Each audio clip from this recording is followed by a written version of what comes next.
Vallejo, diputada, ¿cómo está? Buenas tardes. Muy buenas tardes, Matilde. Yo bien aquí, ¿y tú? Muy bien, revisando lo que decía el presidente presentando este proyecto de ley que en definitiva para los cuidadores y padres de menores de 6 años les da la posibilidad de acogerse a la Ley de Protección del Empleo más un 5% con una base de 300.000 pesos. Le quería preguntar efectivamente si eso cubre a la cantidad de madres que estaban esperando que se aprobara este postnatal de emergencia. ¿Viene a solucionar ese problema o no? La verdad es que no, mira, el gobierno se demoró 3 meses en dar una respuesta, llega tarde y llega bastante mal, porque insiste el Ejecutivo en cargar los costos de la crisis a las madres y padres trabajadores, en vez de asumir el rol garante del Estado. Cuando se presentó el proyecto postnatal de emergencia, las autoras, pues ustedes las conocen, la diputada Galdiomas, Maite Orsini y también parlamentarias del oficialismo, la idea era que el Estado cubriera la extensión de las licencias médicas para que las mamás se pudieran quedar con sus hijos después de los 6 meses. Y esa licencia las paga el Estado. No van con cargo a los salarios de los trabajadores y trabajadoras, sino que asegura el ingreso que antes tenía por más tiempo.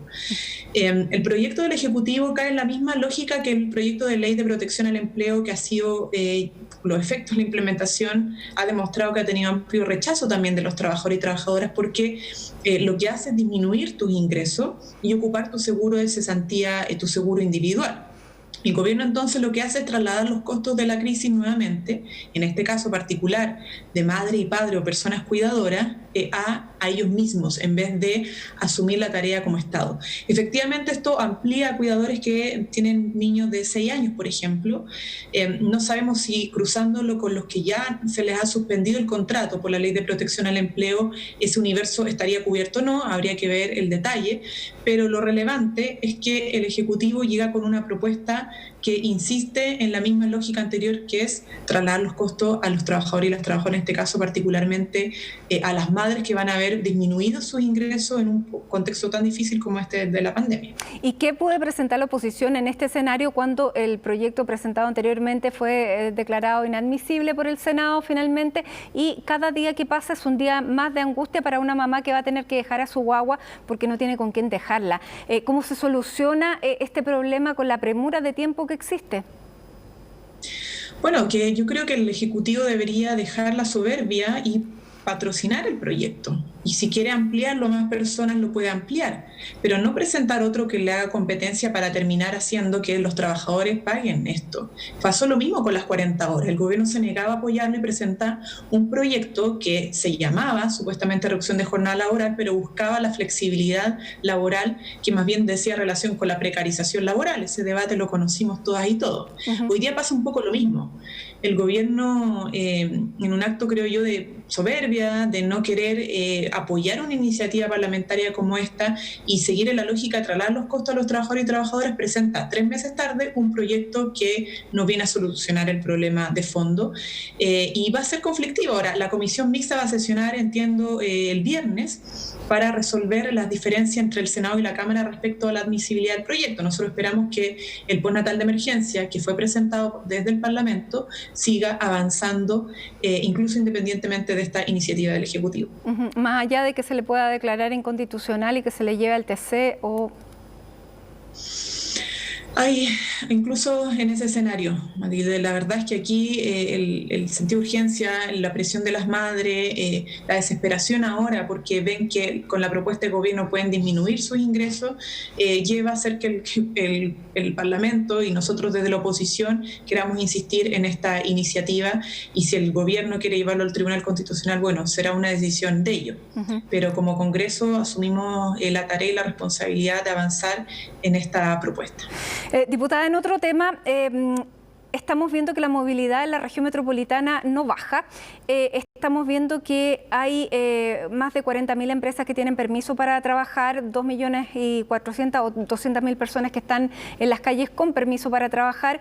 Se iba a elaborar una lista de productos esenciales, sin embargo, eso se desdijo y se dijo que finalmente lo que se va a hacer es hacer una lista con criterios que determinen esos elementos esenciales. ¿Qué le parece a usted este entrampe en que cayó el gobierno y esta vuelta que se dio finalmente para no restringir una cantidad de servicios que se tendrían que haber catalogado como esenciales? Bueno, a ver, es lamentable tener que asumir una posición crítica, pero es que la evidencia, la demostración de los errores del Ejecutivo, de que hizo una cosa, después hace otra, o en un momento se quiso imponer una nueva normalidad, un retorno seguro, luego, obviamente, ante la advertencia de la gente y la demostración de que los contagios iban en aumento, tuvo que revertir esa decisión, pero durante todos estos meses, el principal responsable que ha construido el gobierno de su propia mala política es la ciudadanía. Es decir, ellos no han asumido autocrítica de sus decisiones, no han asumido ninguna autocrítica de su estrategia sanitaria fracasada, y lo que han hecho es responsabilizar a la ciudadanía. Es decir, que los contagios, que las muertes son, al parecer, culpa de la gente irresponsable que no cumple. Y ahora vemos que cómo va a cumplir la gente si primero el ingreso familiar de emergencia no alcanza para sustentar los costos de las familias. No está llegando a todo. El bono COVID se acabó el primer mes. La gente tiene que salir a trabajar igual porque los empleadores los obligan a salir a trabajar porque siguen con funciones, y el gobierno, en vez de proteger esa situación, de limitarla, dice que es imposible supervisar, determinar y fiscalizar. Es decir, ¿cómo el gobierno es capaz de seguir culpando a los trabajadores y las trabajadoras que tienen necesidad, que no salen a trabajar por gusto, que tienen necesidad de conseguir ingresos para poder comprar el pan, para tener algo con lo que alimentarse?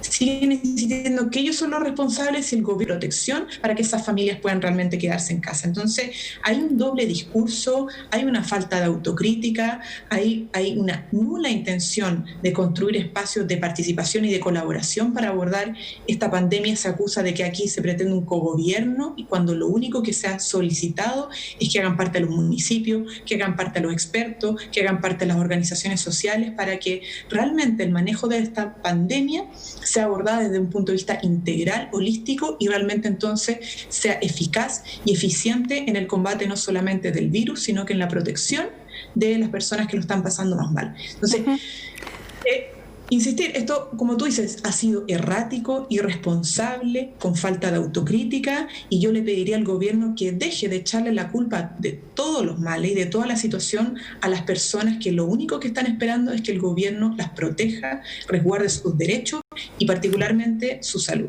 Muy bien, diputada Camila Vallejo, muchas gracias por conversar con CNN Chile. Buenas tardes. Muchas gracias a ti, Matilde.